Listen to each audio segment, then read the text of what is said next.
दोस्तों, पहले दौर की वोटिंग 13 नवंबर को होनी है और दूसरे चरण के लिए 20 नवंबर को वोट डाले जाएंगे। इस दौरान झारखंड के पहले मुख्यमंत्री और प्रदेश बीजेपी के अध्यक्ष बाबूलाल मरांडी ने प्रदेश में पार्टी की चुनावी रणनीति को लेकर काफी कुछ कहा। साथ ही सत्ताधारी झारखंड मुक्ति मोर्चा कांग्रेस पर भी सीधा निशाना साधा है। मरांडी ने दिए कि इंटरव्यू में झारखंड चुनाव के सिलसिले में काफी मुद्दों पर बात की और राज्य की मुख्य विपक्षी पार्टी का पक्ष रखा है। झारखंड में अभी झारखंड मुक्ति मोर्चा के हेमंत सोरेन की अगुवाई वाली इंडिया ब्लॉक की सरकार है और बीजेपी राज्य में सत्ता में वापसी के लिए संघर्ष कर रही है।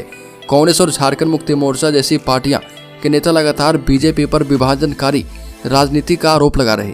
खासकर पार्टी नेताओं की ओर से बटेंगे तो कटेंगे वाले नारे को लेकर इसे निशाना बनाया जा रहा। इस पर मरांडी ने कहा कि भारत की आज़ादी के 70 साल से अधिक समय तक किसने ध्रुवीकरण की राजनीति की है। अगर हिंदुओं का ध्रुवीकरण हो रहा तो किस बात की समस्या है। उन्होंने कहा कि कांग्रेस और उसके सहयोगी झारखंड मुक्ति मोर्चा मुसलमानों का वोट लेते हैं, उन्हें बीजेपी के खिलाफ डरा रहे।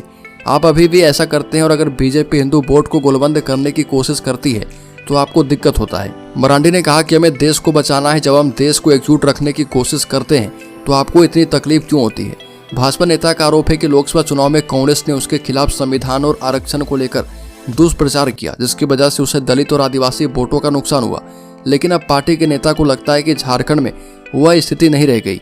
बाबूलाल मरांडी का कहना है कि एक आदिवासी नेता को गैर आरक्षित सीट से चुनाव लड़ाने का कांग्रेस में साहस नहीं है, सिर्फ बीजेपी ही ऐसा कर सकती है। उन्होंने यह भी कहा कि पार्टी ने छत्तीसगढ़ और ओडिशा में आदिवासी मुख्यमंत्री बनाए हैं, क्या कांग्रेस ऐसा करने की हिम्मत करेगी। भ्रामक प्रचार का अपना एक वक्त था और अब यह प्रभावी नहीं है। हमें पूरा भरोसा है कि हमने उसका निपटारा कर लिया है। एक बड़े आदिवासी नेता होकर भी अनारक्षित सीट से चुनाव लड़ने के सवाल पर उनका कहना है कि क्या यह अपराध है। बीजेपी ही एक ऐसी पार्टी है जिसमें सामान्य सीट से आदिवासी नेता को चुनाव लड़वाने का दम है। मैं ही नहीं, सीता सोरेन भी गैर आदिवासी सीट से चुनाव लड़ रही है। भाजपा नेता का कहना है कि बीजेपी जाति आधारित पार्टी नहीं है, यह राज्य के हित में किसी भी हिस्से से अपने नेताओं को खड़ा करती है। तो दोस्तों, इस खबर में इतना ही। झारखंड से संबंधित हर एक न्यूज को पाते रहने के लिए सब्सक्राइब करें और बेल आइकॉन जरूर दबा दें।